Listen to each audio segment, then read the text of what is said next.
What's up, guys? Welcome back to my channel, place for new moms, moms-to-be, and moms with a new baby who are looking to create the best and nourishing foundation for their little one. We're talking today about infant formula, everything that you need to know before you either A, choose a formula for your baby, or B, swap over to formula feeding. In the video, you're going to learn types of formula, when to use them, and if there are any types of hazards or concerns around that certain formula, I'm going to tell you. Don't forget to give this video a like and stay tuned for this awesome information that you need. Cow's milk based formula are the ones that are most commonly used. However, they're not just cow's milk based. A lot of the commercial brands, actually, I changed that. All of the commercial brands of formula contain corn syrup, high fructose corn syrup, and along with that, they also include soy. Not entirely sure why they put soy in the formula. I personally, and this is my opinion, think that because soy is a hell of a lot cheaper out of any other fillers put in a formula. So I personally think that if you're using a cheap filler, you're using a cheap ingredient, you're going to make more money.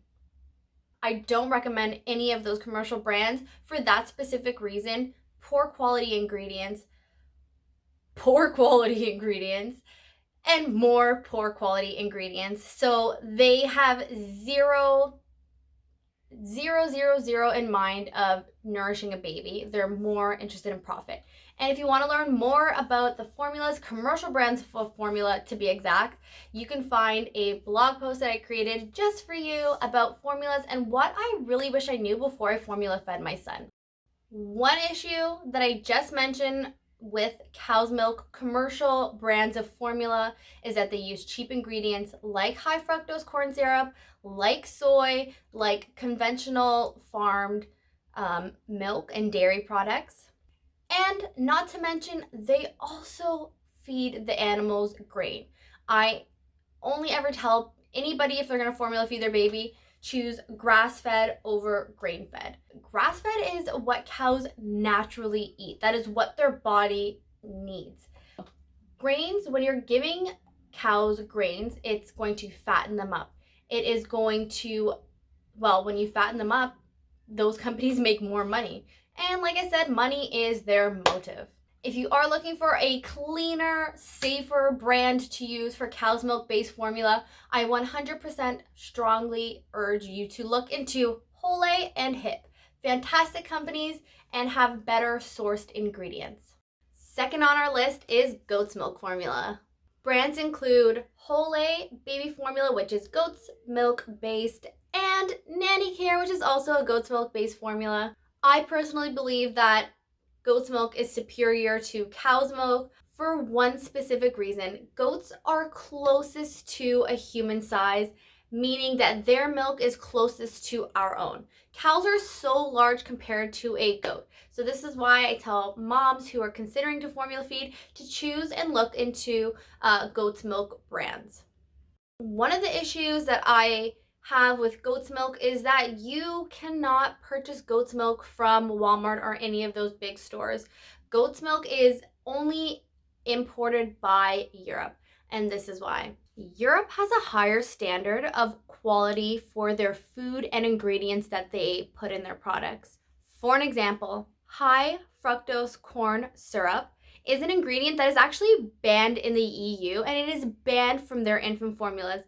However, here in North America, corn syrup is usually the second ingredient, if not the first ingredient in infant formulas. My second issue with goat's milk formula is that if your baby is experiencing reactions or digestive disturbances from cow's milk formula, chances are baby is going to react to goat's milk formula because cow's milk and goat's milk have similar molecules, but the goat's milk molecules are a lot smaller, so it's easier to digest.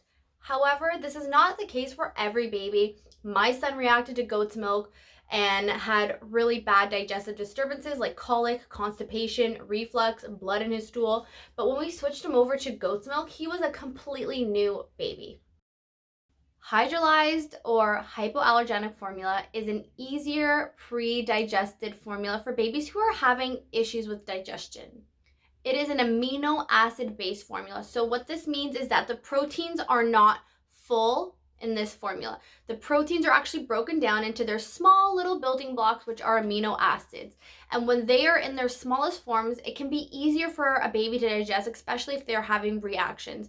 And when a baby has a reaction, they're reacting to the protein as a whole. That's what causes the reaction. So when the protein is broken down into finer amino acids, it can be easier for them to digest. Brands include Alimentium from Similac and Total Comfort. Similac is a partially hydrolyzed formula. And another brand is Nutrimogen, which is from Enfamil, and it is a hypoallergenic formula. I know what you're thinking.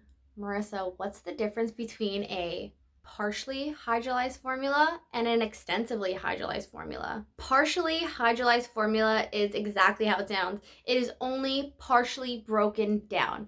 An extensively hydrolyzed formula means it is completely broken down to its finest amino acid. Hydrolyzed formula is considered to be the best formula for milk allergies. Like I said, it's because the proteins are broken down to the finest form. And partially hydrolyzed formula is considered to be useful for babies with reflux. It is supposed to be easier to be digested. However, there are easier and simpler ways to deal with your baby's reflux. I will link the video below and over here for you to check out my video that I did last week about reflux and how to help and support your baby who is experiencing it. I have 3 issues when it comes to hydrolyzed formula. The first one, it is compared to others, it is pretty pricey. Second issue is instead of using lactose, which is the sugar molecule in formula, they use corn syrup.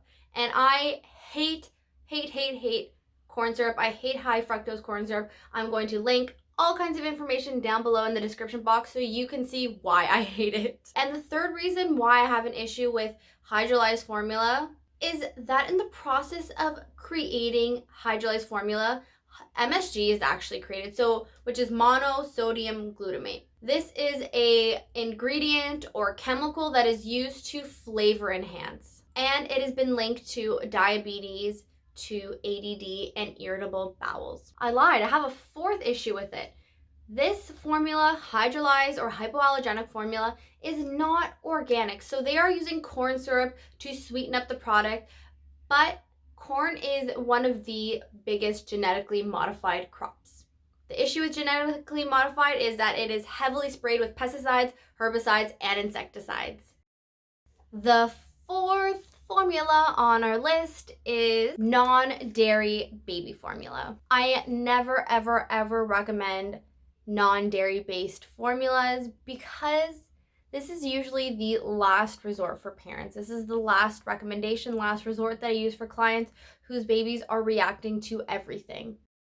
I have a ton of issues with soy because, like corn, it is also one of the top genetically modified crops out there. So it is sprayed. There is potential residue on the final product, which is the baby's formula, which is what they are consuming, and this is something we do not want in their body. Second issue is that there are phytates.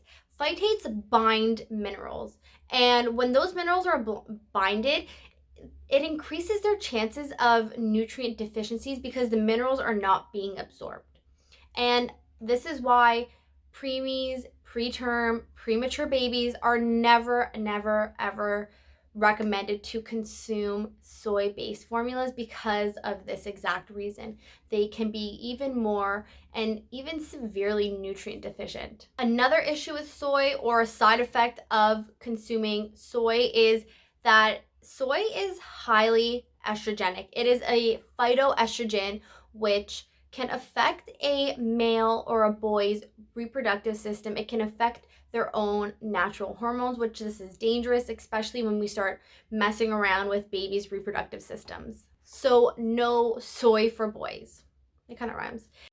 The 5th and final formula on our list, homemade formula. Homemade formula would be 100% my first option in feeding my baby if I knew about it and if I was confident enough to know that it was completely safe.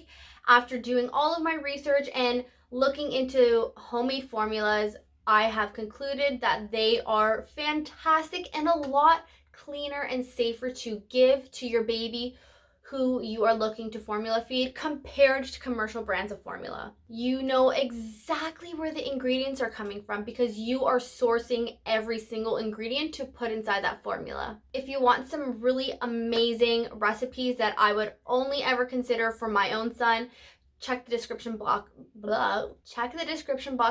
I have linked the Weston Price Association where he puts some really great sources and recipes for homemade safe baby formula. One of the dangers with making homemade formula is not following the exact ingredients and list to the T. If you do not follow the exact list, the exact way you see it, you can actually increase your baby's chance to malnourishment and dehydration, which can be very deadly in newborn babies. Another issue that I have with homemade formula is a lot of people substitute ingredients in the formula if they can't find it. This is a no-no. Don't ever substitute an ingredient unless it is stated in the formula. But however the formula is written down, that is exactly how you should make it because they have the exact ratios that are needed for baby, safe ratios, and this is how the formula is given to baby in no other way and no other reason why you should substitute the formula ingredients. For more videos to watch, you can check out this video about colic and this video about reflux that I posted last week. And don't miss next week's episode where I am talking all about the harmful ingredients in your baby's commercial brands of formula.